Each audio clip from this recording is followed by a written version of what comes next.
वैसे आप सभी को पता ही होगा कि जब भी हम पार्टनर को स्पेस देते हैं तो पार्टनर का अटेंशन आपके लिए काफ़ी ज़्यादा बढ़ जाता है।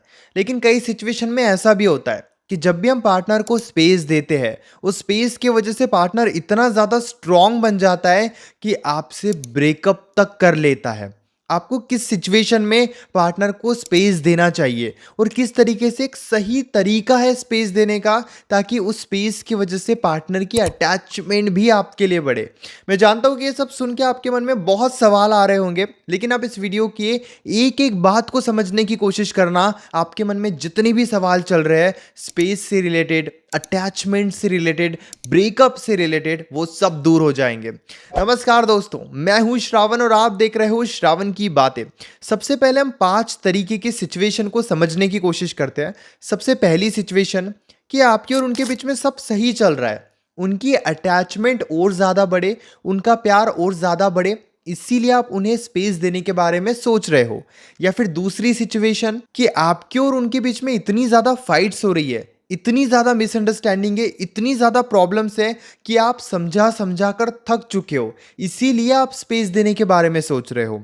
तीसरी सिचुएशन कि पार्टनर ने ही आपको ब्लॉक कर दिया, पार्टनर ही आपसे बातचीत नहीं करना चाहता है, पार्टनर ने ही आपको इग्नोर कर दिया। या फिर चौथी सिचुएशन कि आप ब्रेकअप के बारे में सोच रहे हो, आप उनसे दूर होना चाहते हो, आप एक टॉक्सिक रिलेशनशिप में फंस गए हो और आप यहां से बाहर आना चाहते हो। या फिर पांचवी सिचुएशन, पार्टनर के तरफ से कोई गलती हुई है और अब आप चाहते हो कि वो उस गलती को रियलाइज करे, वो गलती उनको महसूस हो और वो सॉरी कहे, इसीलिए आप उन्हें स्पेस देने के बारे में सोच रहे हो। अब बात करते हैं एक एक सिचुएशन के ऊपर बहुत ही डिटेल में, ताकि आपको पता चल जाए कि आपको किस सिचुएशन में क्या करना चाहिए। वैसे बहुत मेहनत से ये वीडियो मैं आपके लिए बना रहा हूँ और हमारे 50,000 सब्सक्राइबर्स होने वाले हैं। अगर आप चाहते हो कि मेरी बातों से आपको फ़ायदा हो तो चैनल को ज़रूर सब्सक्राइब करना, क्योंकि जब आप सब्सक्राइब करते हो ना, मुझे बहुत अच्छा लगता है, ट्रस्ट मी। अब एक एक बात को समझने की कोशिश करते हैं। सबसे पहली सिचुएशन कि आपके और उनके बीच में सब कुछ सही चल रहा है, लेकिन आप चाहते हो स्पेस देकर उनकी और ज़्यादा अटैचमेंट बढ़े, उनका प्यार और ज़्यादा बढ़े। मैं आपको बताता हूँ, स्पेस बहुत ज़्यादा हेल्दी है।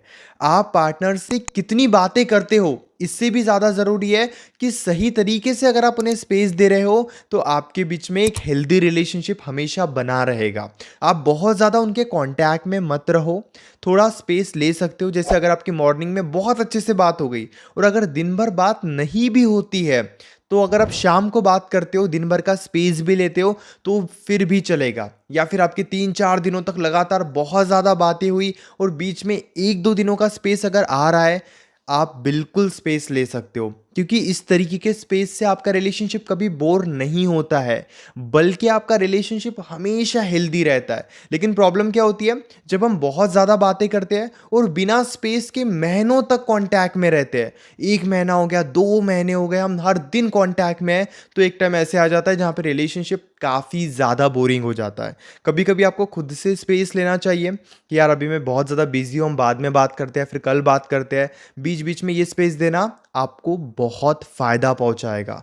दूसरी सिचुएशन कि आपके और उनके बीच में बहुत ज़्यादा मिसअंडरस्टैंडिंग है, आप उन्हें समझा समझा कर थक चुके हो, लेकिन वो समझने के लिए तैयार ही नहीं है, तो आप यहाँ पर 7 से लेकर 10 दिनों तक नो कॉन्टैक्ट रूल फॉलो कर सकते हो। कितने दिनों तक ये डिपेंड करता है आपकी सिचुएशन कैसी है।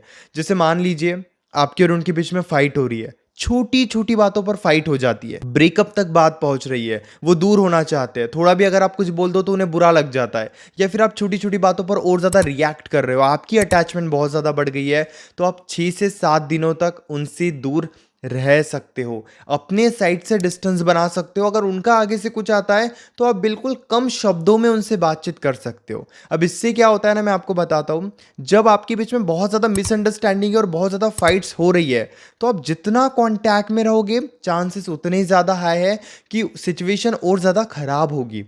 लेकिन उसी तरफ अगर आप उन्हें स्पेस दे देते हो तो ना उनका ईगो एटीट्यूड बढ़ता है, बल्कि उनको भी आपकी वैल्यू रियलाइज होती है, वो भी शांत हो जाते हैं और वो भी इस स्पेस के वजह से आपको मिस करते हैं। ज़रूरी क्या है, समझा समझा कर अगर आप थक चुके हो, बहुत ज़्यादा परेशान हो, आप बिल्कुल कॉन्फिडेंस के साथ स्पेस लो। 6 से 7 दिनों तक उनका कुछ आता है, फिर आप धीरे धीरे बातचीत शुरू कर सकते हो, ये बहुत ज़्यादा ज़रूरी है। तीसरी सिचुएशन कि उन्होंने आपको ब्लॉक कर दिया है, वो आपको डायरेक्टली इग्नोर कर रहे हैं। अब यहाँ पे दो बातें हो सकती है। ये एक सिंपल सी साइकोलॉजी है। जब भी पार्टनर की कोई गलती रहती है या जब भी वो एक्सप्लेन नहीं कर पाते हैं, जब भी वो अपनी बातों को सही साबित नहीं कर पाते हैं या आप उनको ब्लेम करते हो, तब वो बिना क्लैरिटी दिए, बिना बात समझाए आपको डायरेक्टली ब्लॉक कर देते हैं। क्योंकि उनको पता होता है अगर वो इस तरीके से आपको दूर करेंगे तो आपको ही बुरा फील होगा और आप ही उनके पीछे आओगे। एक सिंपल सी बात मैं आपको बताता हूँ, अगर वो आपको इग्नोर करे या आपको ब्लॉक कर दे, दो बातें समझो। किसकी गलती है, आपकी या उनकी? अगर आपको लगता है आपकी गलती है जिस वजह से वो इग्नोर कर रहे हैं, शांत रहो। बहुत ज़्यादा रश मत करो कि 10 कॉल्स कर रहे हो, 20 कॉल्स कर रहे हो या फिर फ्रेंड्स के थ्रू उन्हें समझाने की कोशिश कर रहे हो। नहीं, एक मैसेज टाइप करो, उस मैसेज में सॉरी फील करो कि मुझसे गलती हुई है, और जहाँ से भी कांटेक्ट पॉसिबल है आप उन्हें वो मैसेज सेंड कर दो और स्पेस दे दो। ऐसा नहीं कि उन्होंने उस मैसेज का रिप्लाई नहीं दिया तो आप 10 मैसेजेस और कर रहे हो, 10 कॉल्स और कर रहे हो। नहीं, बिल्कुल एक मैसेज करो और स्पेस दे दो। यहाँ पे स्पेस इसीलिए भी ज़रूरी है ताकि उन्हें ये भी फील हो कि आप अपनी गलती को लेकर सॉरी भी फील कर रहे हो और वही आपको बहुत ज़्यादा इग्नोर कर रहे हैं। ये बहुत पावरफुल तरीका होता है। दूसरी बात, अगर आपको लग रहा है कि उनकी गलती और वही इग्नोर कर रहे हैं, तो भैया जी करने दो। यकीन कीजिए ये सबसे बेस्ट होता है। जब भी वो उन्हीं की गलती पर आपको इग्नोर करे, आप उन्हें करने दो, वो कहीं छोड़कर नहीं जाएंगे। जबकि उन्हें महसूस होगा कि मेरी ही गलती है, मैं ही ओवर रिएक्ट कर रहा हूँ और मैं ही आपको इग्नोर कर रहा हूँ, तो कुछ टाइम के बाद उनका ईगो एटीट्यूड खुद ही शांत हो जाएगा। अब आप कहोगे नहीं, पार्टनर को तो पता ही नहीं कि उनकी गलती है, पार्टनर तो कभी अपनी गलती रियलाइज ही नहीं करता है, पार्टनर तो हमको ही ब्लेम करता है। नहीं, इतने समझदार सब होते हैं, सबको पता होता है किसकी गलती है क्या है, बस वो दिखाते नहीं है। यकीन कीजिए, एक सिंपल सी साइकोलॉजी में आपको बताता हूँ। अगर आपको ये लग रहा है ना कि पार्टनर कभी अपनी गलती एक्सेप्ट ही नहीं करता है, पार्टनर को कभी अपनी गलती समझती ही नहीं है, तो आप गलत सोच रहे हो। पार्टनर को पता सब होता है किसकी गलती है क्या है, लेकिन वो दिखाते नहीं है, वो एक अलग बात है। इसीलिए आप उनके सामने ना समझ मत बनो। उनकी गलती है तो उन्हें इग्नोर करने दो, इसमें कोई प्रॉब्लम नहीं है। अगली सिचुएशन, अगर आप एक टॉक्सिक रिलेशनशिप में फंस गए हो और आपको ऐसे लग रहा है कि मुझे यहाँ पे ब्रेकअप करना चाहिए या फिर मुझे यहाँ से बाहर निकलना चाहिए या फिर यहाँ पे मुझे रहना चाहिए, मुझे इस रिलेशनशिप में रहना भी चाहिए या फिर नहीं, ऐसे अगर आपके मन में बहुत सवाल आ रहे हैं और आप बहुत कंफ्यूज हो, आप परेशान हो आपको क्या करना चाहिए, तो उस सिचुएशन में आपको स्पेस लेना चाहिए। कुछ टाइम तक बिना डिसीजन लिए पार्टनर से दूरी बनाकर रखनी चाहिए ताकि उस स्पेस में आप ये समझ पाओ कि आपके लिए क्या सही है। देखिए, एक सिंपल सी बात मैं आपको बताता हूँ कि अगर आप बहुत ज़्यादा कोशिश करोगे बहुत जल्दी डिसीजन लेने का, तो आप परेशान हो जाओगे, आप दुखी हो जाओगे। आपको पहले खुद को शांत करना चाहिए। एक एक दिन अपने ऊपर से जाने दो, रिलैक्स रहो, कोई डिसीजन मत लो, बस खुद को शांत करने की कोशिश करो। और जब आपको लगता है 10-12 दिन हो गए, आपने खुद को शांत कर लिया, फिर ये देखो कि आपके लिए क्या सही है। उस इंसान को फर्क पड़ भी रहा है या फिर नहीं पड़ रहा है, क्या वो सॉरी फील कर भी रहा है या फिर नहीं, क्या आपके ब्रेकअप करने के वजह से उन्हें रियलाइज हो भी रहा है या फिर नहीं। अगर आपको लगता है नहीं, हम तो शांत होकर बैठ गए, उन्हें कोई फर्क नहीं पड़ रहा है, हम तो ब्रेकअप करने वाले हैं, उन्हें कोई फर्क नहीं पड़ रहा है, तो ऐसी सिचुएशन में 100% आप ब्रेकअप के बारे में सोच सकते हो।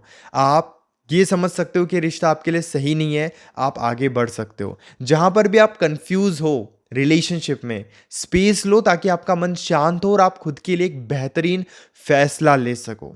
अगली सिचुएशन, अगर उनके तरफ से रिलेशनशिप में कोई गलती हो रही है और वो अपनी गलती को कभी भी एक्सेप्ट नहीं करते हैं, वो कभी भी अपनी गलती को नहीं मानते हैं, बल्कि खुद की गलती होने के बाद भी आपको ही ब्लेम करते हैं, आपके सामने ही ईगो एटीट्यूड दिखाते हैं, तो इस सिचुएशन में आपको जरूर उनके सामने नो कांटेक्ट रूल फॉलो करना चाहिए। वो कहते हैं ना कि पार्टनर की तरफ से जब पहली गलती हो तो आप उन्हें प्यार से समझाओ, अच्छे से समझाओ और आसानी से माफ कर दो। दूसरी गलती हो तो आप उनके सामने स्टैंड लो, कॉन्फिडेंट रहकर उन्हें उनकी गलती समझाओ। फिर भी अगर वो गलती कर रहे हैं तो तीसरी बार उन्हें समझाओ मत, उन्हें ये महसूस कराओ कि उनकी गलती के वजह से आप स्ट्रांग बन रहे हो और नाराजगी दिखाओ, उन्हें थोड़ा स्पेस दो। एक अलग ही भ्रम में हम चले जाते हैं, गलती पार्टनर की होती है, पार्टनर ईगो दिखाता है और हम ब्रेकअप के नाम से डरते हैं, जिस वजह से पार्टनर हमें और ज़्यादा कंट्रोल करता है। अगर इस तरीके का पार्टनर का बिहेवियर है तो आप समझ जाओ कि अभी अगर आप स्टैंड नहीं लोगे तो एक दिन ऐसा आएगा जहाँ पे वो खुद ही आपको छोड़कर चले जाएंगे। उनकी तरफ से गलती हुई है, आपने एक दो बार उन्हें समझाया भी है, फिर भी वो बार बार गलती कर रहे हैं, तो अब फैसला आपको लेना ही होगा। अब आपको उनके सामने स्ट्रांग बनना ही होगा ताकि वो आगे से ये गलती ना करे। जी हाँ, अगर पार्टनर की तरफ से कोई गलती होती है और वो आपको ही ब्लेम करते हैं उनकी गलती होने के बाद भी, तो आप नो कॉन्टैक्ट रूल फॉलो कर सकते हो। कुछ दिनों तक उन्हें अवॉइड कर सकते हो, उन्हें इग्नोर कर सकते हो, ताकि उन्हें ये महसूस हो कि आप स्ट्रांग बने हो और वो आगे से ये गलती ना करे। अब हमारे मन में एक डर ये भी होता है कि जब हम नो कॉन्टैक्ट रूल फॉलो करते हैं, उन्हें इग्नोर करते हैं और उनके सामने स्ट्रांग बनकर जाते हैं, तो हमें वो और ज़्यादा इग्नोर करते हैं और ज़्यादा हमारे सामने स्ट्रांग बनते हैं। तो आप हमेशा एक बात याद रखना, केवल आपको दिखावे के लिए स्ट्रांग नहीं बनना है। जब आप पार्टनर से बातचीत भी करोगे बाद में, या पार्टनर से कांटेक्ट भी करोगे, तब भी आपको वो कॉन्फिडेंस मेंटेन करके रखना है, क्योंकि स्पेस से कुछ नहीं होता। सच्चाई में आपको बता रहा हूं, स्पेस के बाद आपका बिहेवियर उनके सामने कैसे बनता है इस पर सब डिपेंड करता है। 10 दिन आप उनसे दूर हो, 10 दिन के बाद उनके सामने जाके रो रहे हो, तो उस 10 दिन की मेहनत को आपने 10 सेकेंड में बर्बाद कर दिया। समझ रहे हो आप इस बात को? ये बहुत ज़्यादा ज़रूरी है।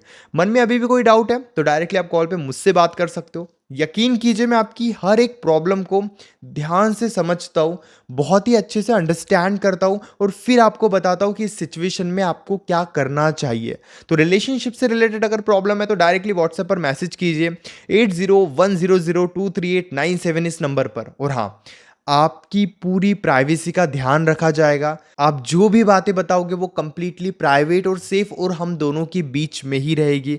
इसीलिए प्राइवेसी की कोई टेंशन मत लीजिए। अगर आप मेंटली बहुत ज़्यादा डिस्टर्ब हो, इमोशनली बहुत ज़्यादा स्ट्रगल कर रहे हो, तो अपनी दिल की बातें मेरे साथ शेयर कीजिए। मैं आपकी बहुत ज़्यादा हेल्प करूँगा, trust me. Thank you so much.